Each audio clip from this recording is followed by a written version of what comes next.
Good evening and welcome to the Haunted Librarian Show. I am your host, Lisa Schnurr, and I'm excited to mark my return to internet radio on the new and refreshing Midnight.fm, your destination for a wide variety of new and exciting programming. You can join me every Thursday evening at 9 p.m. for an hour-long discussion with some of the coolest people working, researching, and investigating all things paranormal, the unique, and the strange. After my show, please keep your radio tuned to the Midnight Society with Tim Weisberg. Tim's 3-hour show is the anchor to the entire Midnight.fm programming schedule. And let me tell you, the schedule is growing. It is like 7 days a week, almost pretty soon 24/7. Midnight.fm. Excellent, great shows coming aboard. Tonight, I'm excited to welcome my friend Philip Wyatt to the show. Philip founded Ghost Education 101, an online paranormal education forum. Barely a month old, and Ghost Education 101 has over 1,500 views per week, with topics ranging from equipment to investigative practices and all things paranormal. He brings on experts in the field, and it's a very good discussion and forum. He's also an expert in water scrying, an ancient form of divination, and he is a member of the Mystery Center for Advanced Paranormal Phenomena. Also on the Haunted Librarian Facebook page, you can see a link to Philip's book, and I am so excited to welcome Philip to the show. Welcome, Philip. Thank you so much for having me. I'm so excited to be with you tonight. Oh, I am just I'm so excited and sad that we have only an hour to talk about everything that you are juggling right now. Well, and an hour for paranormal people to talk is not enough. We can talk all night about paranormal things, so we'll get as much in as we can. We talk all weekend when we're on investigations. Exactly. It's like, it's just you just can't help it. It's just so fun. So when you find like minds who don't think you're insane for sitting in the dark all night long talking to the air, you're excited. You want to talk about it. So right, you just want to share. And so I'm actually going to toss it out to you because I want to spend a little bit of time on the Ghost Education 101, the water scrying. I have a hard time with that word because your images are beautiful. They're like pieces of art. And then also talking about your book and what you're doing. So what would you like to start with? We can talk about the Ghost Ed 101 if you'd like, because I'm very proud of it. It's taken off suddenly. I didn't really expect it to explode like it did. So, Ghost Education 101, so many people are turning to Facebook for their education right now because there's so many Paracons and all, normal paranormal things that go on during the year are all shut down because of COVID, unfortunately. So, people have been turning a lot towards YouTube for their live streams and to Facebook. So, I watch a lot of the live streams that paranormal groups do on Facebook, and there's some really, really great ones out there. Like anything you want paranormal-wise is out there, except for an educational type group that did more of a classroom format where actually we're teaching a specific topic and subject each time. So a few weekends ago, I just talked to a few other of my online paranormal friends, and I said, what do you think about us doing something like this? I said, people are kind of yearning for something that's true and, fundamental, and, the TV shows have really done a number on what's actually factual in the paranormal world, and this is where these new young people are learning and getting educated about paranormal are from the TV shows, and that's just not the way the real world is working in the paranormal field. So I got together with 4 other friends of mine who are really amazing people in the paranormal field, and they said, "Yeah, let's try it. If it doesn't work, at least we tried it." And So I came up with the page and designed it, and I said, what do we want to start with? And we wanted to go over the types of hauntings, the different types of hauntings. So our first live stream was intelligent and residual hauntings, and we had a panel of about 6.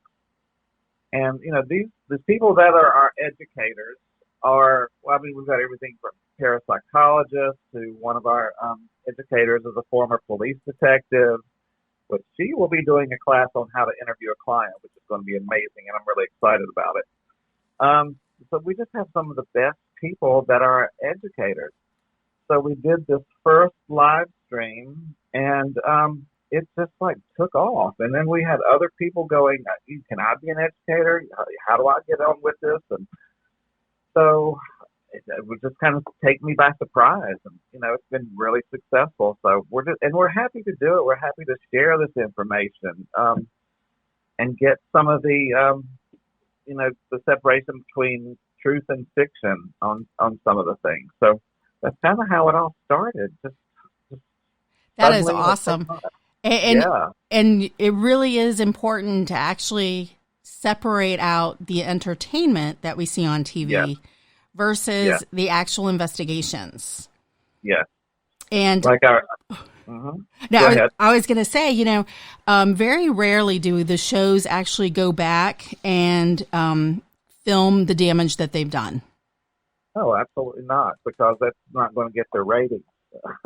It's the drama and the demons that are going to get the ratings. And I understand that. It's television. But newer people in the field are seeing this and thinking that's how it's done. And that every house has a demon in it. And, a lot of damage can be done by these young people getting together and throwing a team together and getting a client and going into their house and not knowing the first thing about what to do. So we're hoping to get some of these kids to educate. I say kids at any age, but some of the newer people in the paranormal field that are interested. We want to help them do it the right way. They may not always agree with things that we say. It's fine. We can all agree to disagree, but we're going to give you the truthful, fundamental, factual education that we think you should have. And I like the format with the YouTube, good. With the streaming, and I'm kind of scared actually to go on it because then I have to actually be out of my PJs, which I'm in right now. But putting a face to somebody also, I think, is important. Yes. Yeah. And all of our educators, their profiles are on the Ghost Ed page on Facebook. So you can go and you can read all about them. Because I get questions, well, how do you vet your educators? And how do you know? Well, first they have to send us a resume and, a bio, and we look it up, see if it's true or not, and investigate them a little bit.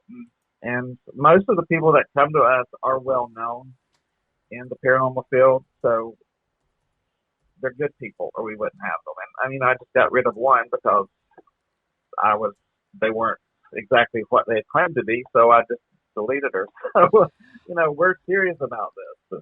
You have to pull your weight, and you have to be able to do the job, or you're gone. Well, and it's also professional. Yeah, and you got to be the type of person that wants to share information and give of yourself and help others in this field. And there's so many other people that want to keep everything secret, keep everything to themselves. And if we're going to advance ourselves in the paranormal world as paranormal investigators, we're going to have to help each other. And we're going to have to share information, and share statistics, and share data, and boost each other up. Or, we're never going to get anywhere as a whole, I say. No, not at all, because we're fighting for credibility out in the world to start with. Yeah. And then the infighting, and I've written about para-unity and and it's a shame because when I first wrote a blog about it, it was like I guess I was naive because I'm like, sure, why wouldn't we all get along? Oh yeah, exactly. But some people they don't want their evidence criticized. They don't want to hear the truth. we do it better our way. Oh no, we do it better our way. But everyone does things differently, and what may work for one person may not work for another person, and it does not mean it's wrong unless it's being harmful to a client or possibly the spirit world. So yeah, we just all need to get together and support each other. But and the human traits are jealousy, and so it's going to be hard to get everybody together the way that they should be. But we're going to give it a try. Well, I think you got to start somewhere, and there are other places, other people who do education, but unfortunately, there's not enough of them out there. And I think that your timing's pretty good. COVID kind of hit at a good time if I can say that, in terms of TV being repeats. Yes. Uh-huh. And so people are actually looking for quality programming for paranormal topics. And my team, the Mystery Center, we do residential investigations. So we do home investigations and help clients. And we have not been able to because of COVID. It's just, too risky to go into clients' houses because part of our format is to investigate half the time with the clients because we want to see if the energy changes with them there and when they're not there. So we haven't been able to do anything since March.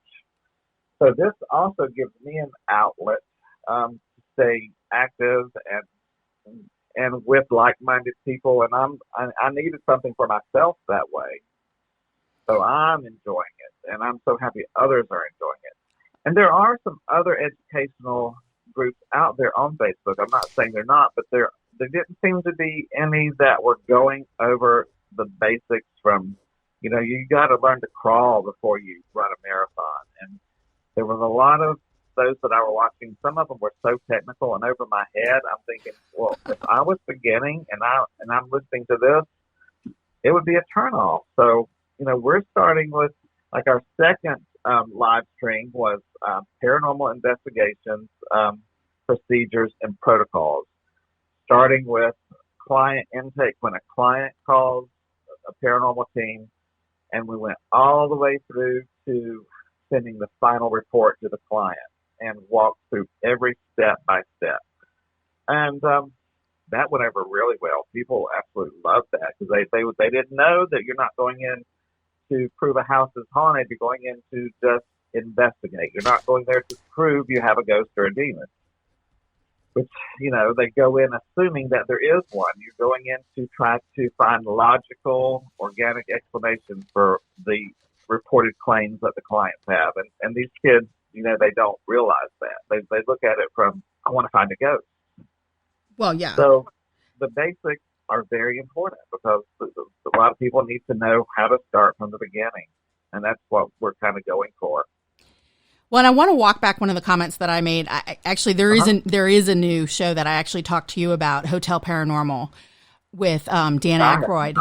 You've got to watch it. And I think the problem is that there isn't a lot of advertising for it that's come out from Travel Channel. That one's new, but all of the others, or the I don't know, dare I say mainstream, or I don't know, but the same old kind of thing where we need new and exciting. But also when I encounter or I meet somebody who they have an interest in the paranormal, they want to go on an investigation. And when my team was investigating, and, you don't just take guests, right? It's not like, you show up, you buy a ticket and you get to tag along. Exactly. But this kind of fills that void of, is the investigation truly what they're expecting? Because it's a lot of boredom, right? And so going through from interviewing the client to the end is kind of a candid, honest assessment of what an investigation is going to be. Absolutely. And you're also dealing with family dynamics, interpersonal relationships in a family. You're not just dealing with a ghost in a house. There's a lot of psychology and reading between the lines and looking beyond just what you're seeing. And, they don't show that on a lot of the shows. They don't show a lot of the due diligence that you have to do to even get in the house to begin with, like the thorough client interviews. So, right, to find out medication, medical background, dynamic of who's living there, and all of these things. And you is anyone in therapy? Has anyone been in therapy? Why were you in therapy? Because those things can play a huge part of what's going on. Exactly. They just, too often than not, they think that it's going to be cool and exciting to do battle with the demon. And the people who are kind of drawn to being a demonologist, like immediately, I want to be a demonologist. I'm like, I walk away, because that should be your calling, not the right out the gate kind of thing. And we're having at some point Bishop Long, which a lot of people in the paranormal world have heard of him.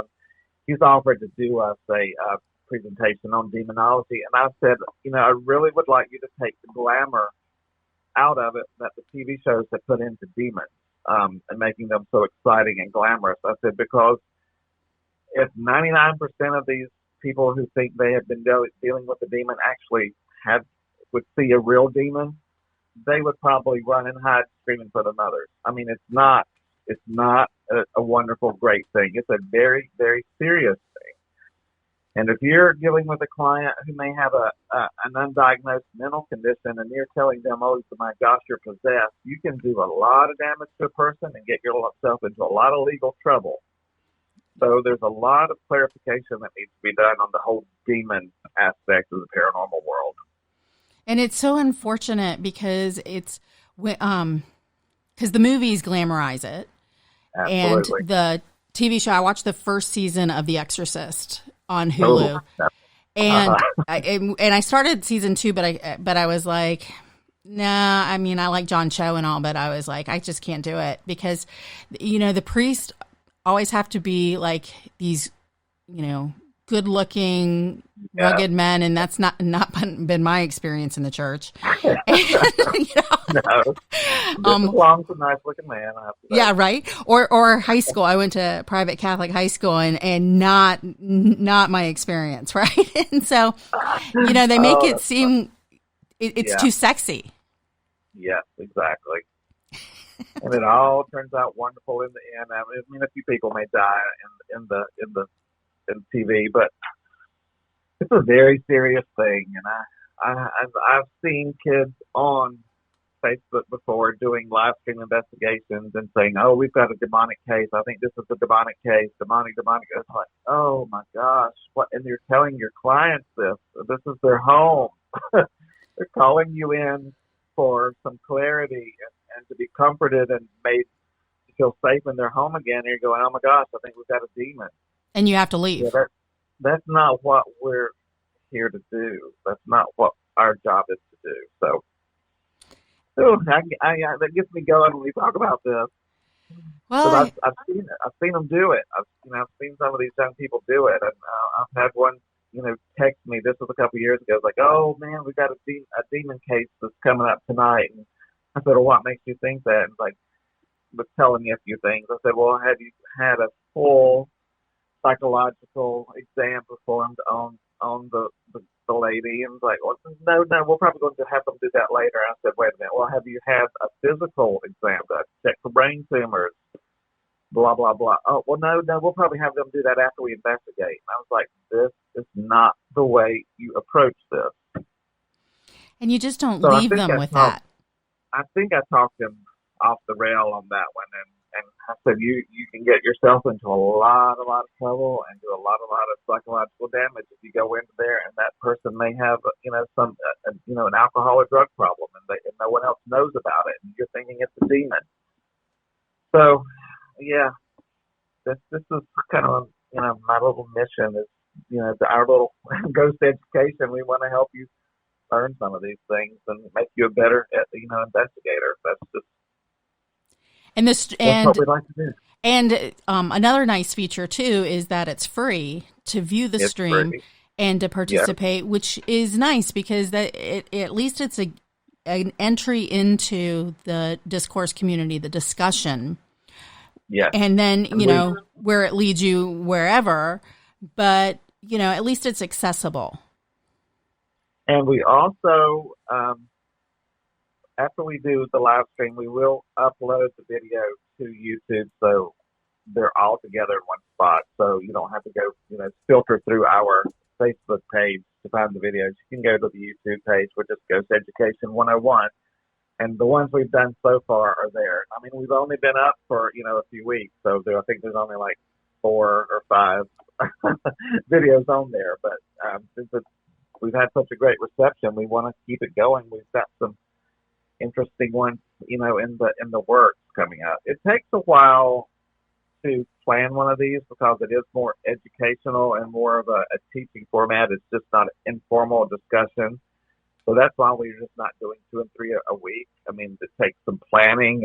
We choose the topic, and who from the educators would be good to have on the panel and go through the topic. So we're not going to have a ton of these every week. We're aiming for 2 really good ones, a month. Because people are busy. People have lives. And, we have a lot of people on our as our educators that are busy paranormal investigators themselves. So it takes us a little while to put these together. Well, no, slow and steady, right? And that way you're not rushing into them, and you kind of also have the ability then to advertise them and and generate interest and solicit feedback in terms of what would you like to see, and to be able to coordinate and everything, which is, I think, a better, more professional way to do it. Yes, and I said our motto is quality, not quantity. I'd rather have good information instead of a lot of mediocre information. Most definitely. Now, we'll probably, every once in a while, we'll throw in something fun. Like the other night, I said, why don't we just do an informal one talking about our strangest cases, things that we've encountered that people wouldn't even necessarily have thought of. And that one may be one we're going to just have a short notice on and do when we can get everybody, of the educators together. But that one would just be an informal, talk. And I love hearing those stories. We've encountered some strange things. So I think it'd be fun to talk about, so people could see what they could possibly run into that they were not expecting. Right. And also how to deal with it. How to deal with it, how to get yourself out of it. Yeah, most importantly. How you hand off. What's your moral responsibility when you go into someone's home and you see something going on that is a danger to perhaps the children in the house, which has happened. What should you do? Those types of things. Should you just leave, keep your mouth shut, or, should you do the right thing? And but you got to have evidence, you got to have video, you got to have enough to, if you're going to do something about it, you've got to have something to back up your suspicion. So, I mean, things like this that people going into investigate homes don't even think they could ever run into. At some point, you're going to run into something that you were not prepared for. Yes, and that is so true. And I think that it's difficult when someone has contacted you. They believe that they've got something going on in their house. They want help. They need help. And it's difficult to actually say, I'm not the person who can help you.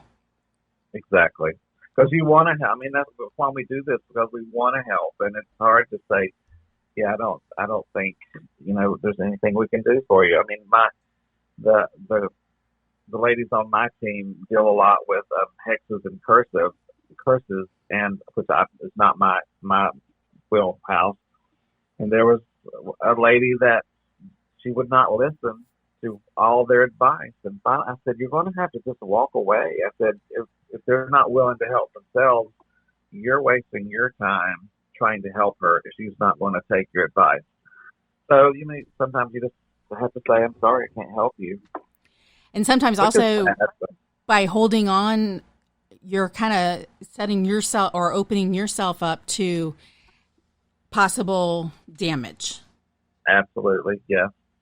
And people don't consider that. For some reason, they think that when they walk into a situation, that if they haven't protected themselves or if they've stirred up something, they just somehow magically think that it's just going to stay at that location where they can attach. Absolutely. It's horrifying. And it's true. When you people hear, "Oh, I brought something home," it's true. It can happen. I have brought something home a couple times in the early days, and thankfully it wasn't anything bad. Just a lot of knocking and banging on the walls, and I just yelled, "Shut up! Get out of here! This is not your house." And it went away. But it does happen. Fortunately, it wasn't that bad for me, but it does happen. Yeah, I remember when I would leave investigations in my car, I'd be like, "Get out of my car! if you think you're coming home with me, you're not." Yeah. So you can leave now because I'm not taking anything home. We had a really serious case last year that we were actually doing a documentary on, but COVID has shut down the finishing of it because we need to do all these follow-up interviews. But, oh my gosh, we would sage each other out in the driveway. We would sage our cars. We would sage our equipment. We said prayer. We did not want what was in that house coming home with us in any way, shape, or form. No. I mean, we've got video of us saging each other's cars in and out, all around, everywhere. I'm like, I'm not taking any chances on this. And you just can't. And No. And because you don't see that in the TV entertainment investigations, and I see very few of them actually summoning their angels and their guardian spirits and talking. I see very little of that, and it frustrates me because that's so important. I think so, but there's a lot of people on the other side of the fence that says, I don't, you get what you put into it, you get out, and I don't think anything will ever follow me home. That's fine if you have that attitude. Personally, until you have it happen to you, you've got, you can keep on believing that, but then when it happens, you might change your mind. Yeah. and unfortunately, you might be in a position where you're beyond help. Absolutely. And if you've got children in the house, you don't want to do that. Bring something home that's hiding out, messing with your children, and you're not even aware of it. That can happen. That is so unfortunate. I mean, I've got, I do a lot of ITC, instrumental transcommunication, with the radios, and I have a case with some equipment in it. And gosh, a couple of years ago, I had been to an investigation, and I got home, sometime early in the morning. The birds were chirping, but it was dark. And I came in and I put my case down in my office with my other equipment, and I went and sat down on the sofa, and all of a sudden I heard the latches flip on the case. And I thought, what the heck is that? Because I know the sound. It's just a certain equipment case. I was like, oh my gosh. So I walked in here and I looked at it. The latches were not open. Went back and sat down. I heard it again, the exact same latches, but it's got two latches on it. I heard them both flip open. I was like, okay, that is not my imagination. I've heard that. I walked in. It was fine. That's when I got out my sage. I got, lit some white candles, some Archangel Michael candles, and I was like, whatever you are, whoever you are, you've got to go. You have got to get out of here. And that was it. But things happen. Things do happen. And you're actually capturing a lot of things with your images, which are part of your books on Amazon with the water scrying. Am I saying that right? Yes, scrying, yes. Because I struggle with that. Like, I'll stare at it. It can get you. Well, I'm an evidential medium. I'm the medium on our team. So I think I've got the special connection with the spirit world with my water scrying. But the people that don't know, scrying is an ancient form of divination, which is spirit communication. Getting in, talking to the spirits. And, the objective of scrying can be personal guidance or prophecy or some type of inspiration.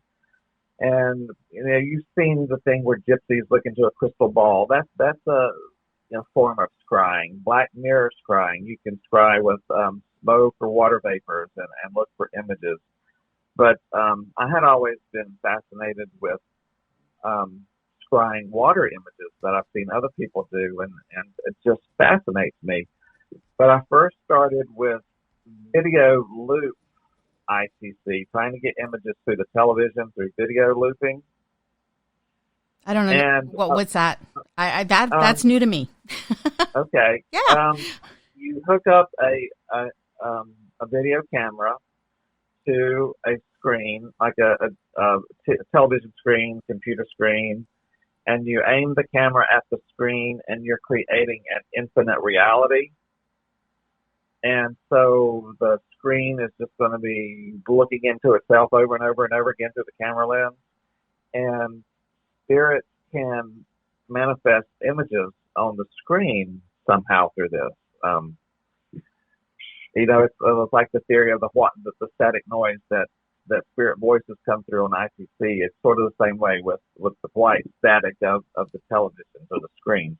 And I was getting some interesting images, but they just weren't that clear. And I thought, okay, and this plus it's a lot of work to hook up the cameras and everything. Oh, and then watch it all. Oh, yeah. So I thought, I'm going to try the water scrying. So I thought about, well, what kind of bowls do I need? And I had a big metal, silver, stainless steel salad mixing bowl in my kitchen. So, okay, I'm going to just give it a shot. So I usually meditate at night, and something that we do, a lot of mediums do, is called sitting in the power. It's where we sit and build our energy through a higher source. But I don't want to get into all that metaphysical stuff. But then I started mentally inviting the spirits in, saying, "Would you please?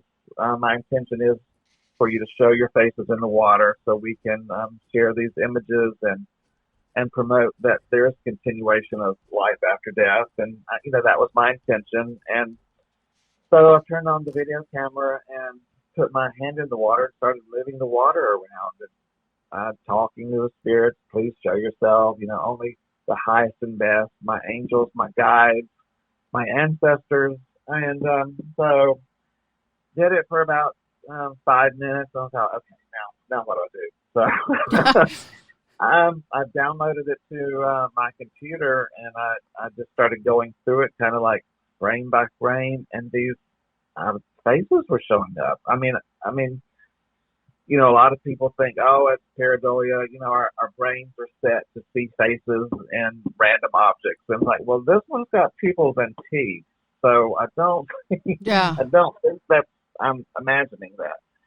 And that's kind of how it all started. And my images were very artistic looking. They weren't like some of the other water scrying pictures that I've seen people do, where it looks like just kind of a black and white snapshot of a person's face. I was getting arms and legs and you get color, full scenes. And well, I started experimenting. When I first did it, I used just white LED lights. And I thought, well, maybe let's see if I'll get creative. And I got a red light bulb, I got a blue light bulb, and I put those on the water, and the images started changing. I mean, they just were beautiful, and it's just been amazing. And I've tried full spectrum lighting on the water, and I go outside, and the sunlight with clouds in the sky and trees overhead, and I'll take the bulbs out, and I get a completely different look. I mean, to me, I'm not sure if people believe in elementals, but earth energy, spirits. So some of these things were not human, but they were had facial expressions and smiling, and so I'm thinking those may be earth energies, and they would make the images out of the colors of the trees and the skies, and the clouds. It was just fascinating. So I just got hooked.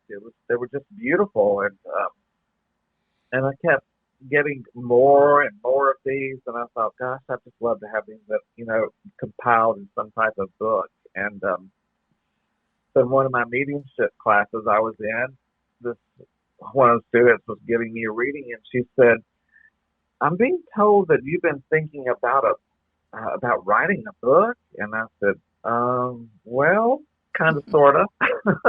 Maybe. I said, but I'm not a writer. I said, the book I'm wanting to do is not a literary book. It's, a photo book. And she was saying, well, they're saying that you need to do it. And I was like, I don't have a clue how to do this. I don't know how to put a book together. I can't afford, to go out and hire someone to put one of these books together.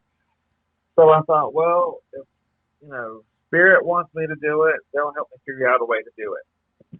So I just started, Googling and learned about Publisher, the program Publisher, which, I've never really knew anything about. And that's how I came up with the books. I've got 3 books. My third one is the best because the first one I was just kind of learning what to do and how to put it together. But the third one, Spirit Reflections, is one of the better ones. Although so I'm drawn to the Artful Spirits. That cover is, that is just beautiful. She looks like a 1920s woman. Yeah, with the hair, with the short bob. Yeah. Yep. That's just when I saw that, I'm like, holy cow, you are the cover girl. Yes. You are going to be on the cover. Yeah, that's one of my favorites. But it's just an amazing thing, and I'm grateful and thankful that the spirit world has helped me and joined me with that, and we're having a good time. And has blessed you with it. Yeah, because now, I'm not making a fortune out of the books, and that's okay. It's just that they're there. People want to take a look, and they'll always be there for years to come. Well, I'm always fascinated with the discussions too, because you'll post the pictures late at night when we're up, and I'll look at them, and it's interesting because I don't read the comments first. I just will look at the picture and I think about it, and sometimes I'll close my eyes, almost meditating on the image to see what I think I see, and it's interesting because a lot of times what I'm seeing is what somebody else has commented on. Yes, and somebody else may see something completely different, and then when they point it out to you, you can see it. And some of the images you can turn upside down and see a completely different person. Or there may be 3 faces that are individual that morph into one large face with a completely different expression. It's fascinating. Now I'm sorry, go on.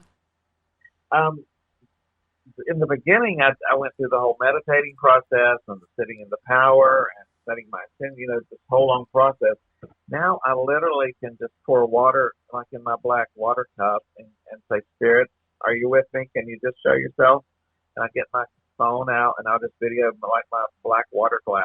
And I got one of the most beautiful portrait images out of my black water glass a couple months ago. So they enjoy it as much as I enjoy it, and they know I'm sharing them with everybody on Facebook to enjoy, and I think they're happy about that. I think they are, because honestly, when I look at them, I actually I don't get negative feelings by looking at them. They're it's kind of like looking into the soul of somebody, or actually like a glimpse of their life type of thing, and feeling that they want to share this. Yeah. Now, have you ever, and I know COVID has restricted y'all in your investigations, but have you done this on an investigation? Yes, I've done it once and got a very few very interesting images, which we're going to be in the documentary, so we'll see. But another thing I've done, I've had a few people ask me to do a session for them, a scrying session. And so I've asked for their photo, and I'll put it on my computer screen, and I'll put the scrying bowl by the computer screen, and I will meditate and ask for anyone, spirit, guides, angels, whoever that's meant for that person on the screen to show themselves, and I'll get a completely different look of images. and I'll send them to the person, and I'll say, this is what I got, and they'll ask me, oh, what does that mean? And I was like, that's for you. I said, I don't know what that means. This is what I asked for you. Now you need to look at these and meditate on these and ask what message is in there for you. So I've done that a few times for people, and then someone said, oh, you need to charge and do that like a reading. And it's like, no, then that puts pressure on everybody and me and the spirits. And but I have done it for a few people, and the images come out completely different.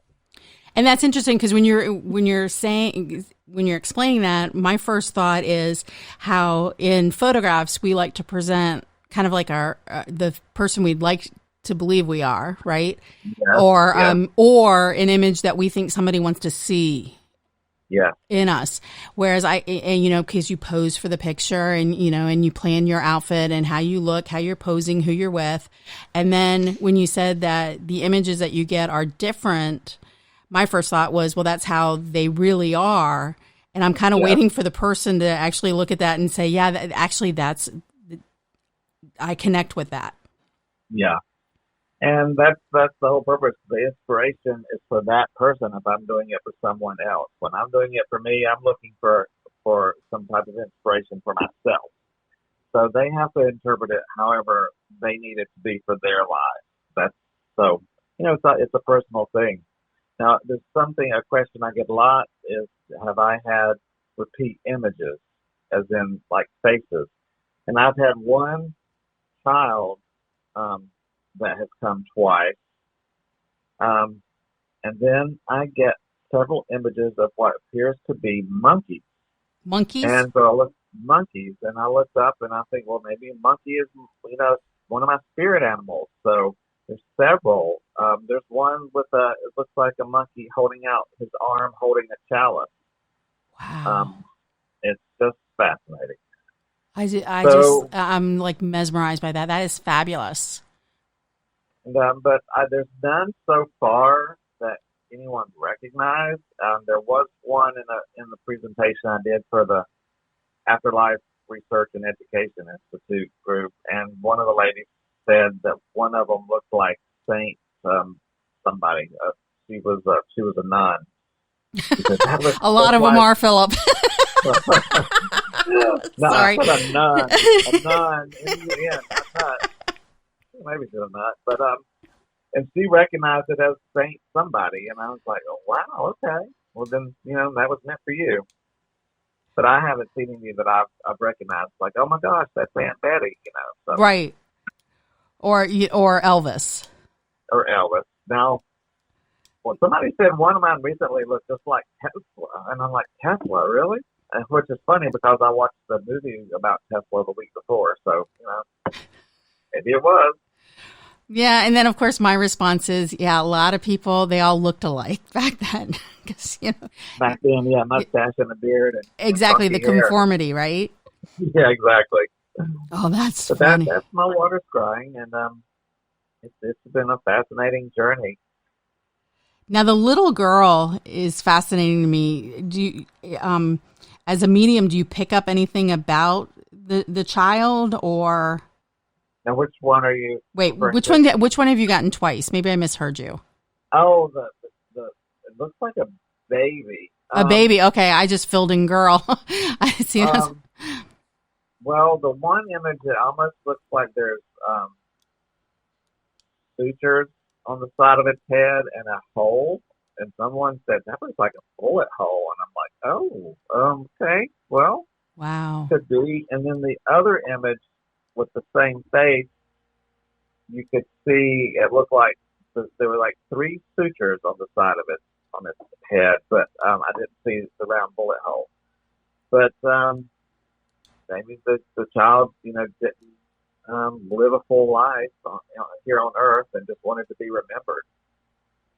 And that's, they wanted to, somehow be remembered. And so now they're in one of my books, so they will be. I don't know who it is or how old or what time period. So I think I like that better than the person who tries to fit the image to somebody they have in mind, yeah. the person who will remain anonymous, who, when the celebrity passes, he has to get out and makes contact. So It's like, oh my gosh, how horrible are you? Pretty horrible, pretty desperate for Yeah. attention and praise, and I don't need that. I praise myself enough. I don't need others to. I'll praise you, fellow. Thank you. I'll praise you. No, I think you're. I just love listening to your stories and just watching what you do and looking at the images, because they're they're peaceful too. Yeah, I've gotten some that look, a little frightening, like maybe a little scary, and people are like, oh, that one's evil. I said, no, I don't ask for evil. I will not allow evil in my pictures. So whatever is scary I interpret as forceful and powerful. It may be one of my teachers on the other side who is powerful and forceful. That just may not be that attractive. But I do not ask for anything evil and negative in my water scrying. So if there's some pictures that look scary or foreboding, that's not the way I interpret them. So that's not where my heart is when I'm doing it. So right, and I think that's important, because when people go out asking for the negative, that's what they attract. What they're going to get, just like Ouija board use, exactly. And there's so many great stories out there in terms of the spirits, and positive stories, and and that come from tragedy, or just how they had a great fulfilling life and are just coming back to check on to see if their kids are okay, or to see the grandkids. But those stories don't make it to the TV airwaves. No, not at all. They make it all scary. I get, with my mediumship on our team, I get a lot of positive, wonderful messages for the clients, and that spirit that comes from that realm, that high realm, are not coming with anger and evil. Only the earth-dwelling, earth-plane ghosts, or I don't use the word spirit to me is a higher being, but the ghosts that are here, they can retain that evil, nasty personality. But the spirit coming from the highest realm to visit a loved one, they're coming with love. They're not coming with to be nasty or hateful. Sometimes asking for forgiveness, and I'm sorry, that happens a lot, and this is why I did this. This is why I wish things could have been differently. They'll give those stories, but they're not ever coming with malice. Now, ghost in a haunted place, that's a different story. They can be downright nasty. Yeah, I can imagine.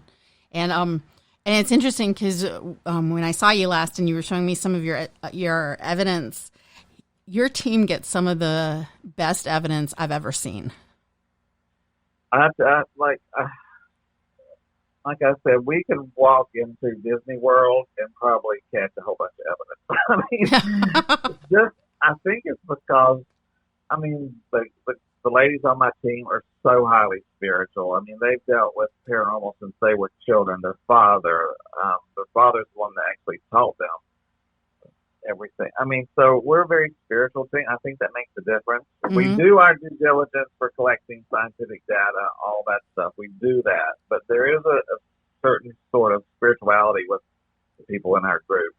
And, a lot of the evidence that's so freaking amazing, we don't even post. We can't post online. So, yeah, I'm very fortunate. I've gotten some good. The only thing I have not gotten is a full apparition. I've seen shadow figures, shadow people, but that Holy Grail of a full apparition I haven't gotten. But we get some amazing things. Now, and I think that when you get the full apparition, it's kind of like, well, then, you've climbed Mount Everest and then you're done. I know, it's like, okay, I can retire now. It's not getting better than this. Right? Or you keep expecting it. So maybe that's why, we don't get that, is because we're supposed to be constantly educating ourselves and learning and fine-tuning our senses. Yes, absolutely. So, what would you say to somebody who is interested in thinks because I believe all of us have the gift. It's just as much as we want to embrace it and kind of open ourselves up to it. But if there was somebody who wants to strengthen their gift, what would you suggest that for them to do?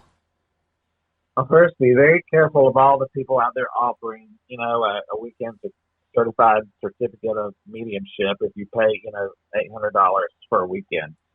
Run. Don't do that. There's only one group, the SNU, that will actually certify anybody, and the average person is not going to get certified by those people because it's a long road. And it depends on if you want to spend any money. The easiest thing to do is go to YouTube, and there are a lot of amazing videos on developing your mediumship gifts on YouTube. There's also the AREI, Afterlife Research and Development, Research Education Institute Education. They're on Facebook, and if you go to victorzamet.com, they have free weekly group classes that you can join. I've been in 2 mediumship development classes for several years through AREI. We meet once every other Sunday, once every other Tuesday. Then on Sunday they have called the Global Gathering, and they'll have a special guest come, which I did water scrying on it for the group once. So that's a free resource you can go to. Every other Tuesday night classes, all levels of people. So read and meditate. A lot of meditating. Mm-hmm. It's learning mediumship. There's so much lingo, and as I call it, the mediumship talk, that you can get overwhelmed and bogged down in it. So you got to take it slow. And if you're already getting visited by spirits and you're a little freaked out about it, and you don't know what to do, and they're bothering you, this happened. You and I met at DragonCon a few years ago, Yep. And there was a woman in the audience who raised her hand and asked a question about spirits visiting, and I knew right away what she was asking, and I said to her right from the stage, "You're being visited by spirits, aren't you?" She said yes, and she hung her head down. I was like, "Oh, God bless her." So I talked to her afterwards about, there's certain vibrations that's all around us, like the earth dwelling spirit will have a lower frequency or vibration. So in order to get above that, we raise our personal vibrations, which you can learn to do through meditation. And those won't be attracted to you anymore. They won't even see you. The higher spirits that come with love and light, those are who are on the higher vibrational levels. So if you're having that now and you're afraid, go to YouTube, look up how to raise your vibration, guided meditations, and start working on that. That would be a good way to start if you're in a uncomfortable position right now, because it happens to people. They don't know what to do or how to turn it off, and they're frightened. Or if they don't live in they don't live in a metropolitan area or an area that has metaphysical stores and absolutely. resources, then where would they go? Yeah, the internet is a wonderful place now. Look up the victorzamet.com, and there's so many resources available there for help, and of course YouTube. But once you've gotten a little more control over it, it can be the biggest gift when you're able to give someone a message from a loved one that they've been needing. Oh my gosh, it's like the greatest feeling on earth. So, some people it may be a curse in the beginning because they don't know how to control it, which happened to me years ago. I was being woken up in my sleep by spirits. I was seeing them standing by the bed. I was like, oh my gosh, this is driving me crazy. I don't know what to do. and I got help. So I learned that this is not the spirits that I want to be talking to. But on the other side of that, when you go into an investigation, I have to open myself up to whatever's there, whether it be the lowest of low, inhuman spirit energy, or inhuman energy or spirit energy. I have to be able to communicate with that. So, you can learn how to rise above it and how to open yourself up to it. But you can do that with protection. You can ask for protection, but please, let them communicate with me. But ask your guides to let them come close, but not harm you. Yeah, that's why I think it's really important that the student medium is not the team medium. No, because it can get serious real fast. I mean, I've been physically attacked before years ago in the beginning because I was kind of nudie about the whole thing. Like, oh, I'm a medium. It's like, oh, I got total lesson that night. I was in bed for like 3 days with my ribs hurting. So, yeah, you can't be arrogant about this abilities and gifts. It's something to be respected and treated very highly. And treated and being gracious with the gift that you have so that you don't exploit people. No. And I don't have a cutesy little name like the happy medium and all that. I'm not in that. I don't give readings to the general public. I usually only use it for my paranormal clients, and and I still get texts from clients from like 2 years ago about certain things. I mean, I texted one a few weeks ago that we had a year ago because her great aunt came to me out of the blue and said avocado toast, and I'm like, what the heck? And she said, tell her to eat avocado toast on.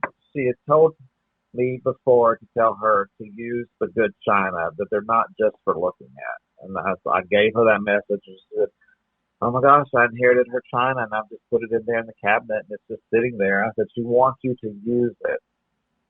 She didn't use it. She wants you to use it. Enjoy it while you're here. So, a year later, this was a few weeks ago, I get the message from the great aunt. It's like avocado toast on the china. I'm like, oh my gosh. So I had to text this lady and I said, all right, this is going to sound really weird, but do you eat avocado toast? She said, oh my gosh, every time I go out to eat. I get it, and my boyfriend just bought a whole bag of avocados today. And I said, oh, okay. I said, and you're not using the china, are you? She said, no. I said, well, your aunt wants you to use the darn china even if you eat avocado toast on. She thought it was hysterical. She said, all right, I'll use it. I said, well, she's wanting you to know life's short. Enjoy it while you can. And that was basically the message. Well, I think so even after a year of us investigating this client's home, I still keep in contact with people. Just after we send you the final report does not mean we're finished with you. You're always going to be our client. Well, I think that's a great place for us to stop on the show. On that great, use your china and eat the avocado toast. But Philip, I want to have you back when you have more Ghost Ed 101 classes and we start talking about that. It hasn't been an hour, has it? It has. And Tim's about to kick me off. Yeah, he's going to want to start his show. But thank you so much. I can't thank you enough. But I'm going to have you back. Well, I'd love to be back because I can talk. Oh, I know. That's why I love you. I will talk to you later. Thank you so much. Thanks. Bye-bye. Bye-bye. You've been listening to Philip Wyatt talk about Ghost Ed 101 and water scrying and just how to pursue your mediumship on the Haunted Librarians show. Join me next Thursday as I welcome Christy from the Oliver House. And now I'm going to send it off for Tim for the Midnight Society. Have a great evening.